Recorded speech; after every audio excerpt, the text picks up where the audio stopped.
Hi friends, ఈరోజు దోస ఆవకాయ చెప్తున్నాను. ఇది బాగా కట్ చేయాలి, చేదు ఉందో లేదో చూసుకోవాలి.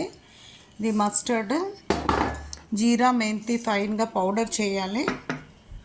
ముక్కలు కోసాక సాల్ట్ వేస్తాము, తర్వాత చిల్లీ పౌడర్ వేస్తాము, తర్వాత హల్దీ వేస్తాము, తర్వాత గార్లిక్ వేస్తాము. జాగేరి ఇష్టమైతే వేసుకోవచ్చు, లేకపోతే లేదు. నేనైతే ఇక్కడ వేసాను. మస్టర్డ్, జీరా, మేతి పౌడర్ వేస్తాము.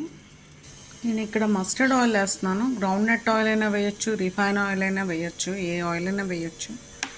వేసి బాగా మిక్స్ చేసి 1 డే అలా ఉంచేస్తే అది ఊరుతుంది పికిల్. ఇలాగొచ్చింది ఫ్రెండ్స్. ఇది 8 డబ్బాలో వేసుకోవాలి. ఉప్పు కానీ ఏదైనా అవసరం ఉన్నా సరే ఇప్పుడే కలుపుకోవాలి. ఉప్పు కారం చాలకపోతే ఇప్పుడే చూసి కలుపుకోవాలి. కొంచెం ఆయిల్ వేసి 8 వదిలేయడమే. 1-2 డేస్కి ఈ పిక్కలు ఊరిపోతుంది. దోస ఆవకాయ ఇలా వచ్చింది. మీరు ట్రై చేయండి మీ ఇంట్లో. రైస్తో, పప్పుతో, ముద్దపప్పుతో ఈ పిక్కలు చాలా బాగుంటుంది. Thank you for watching.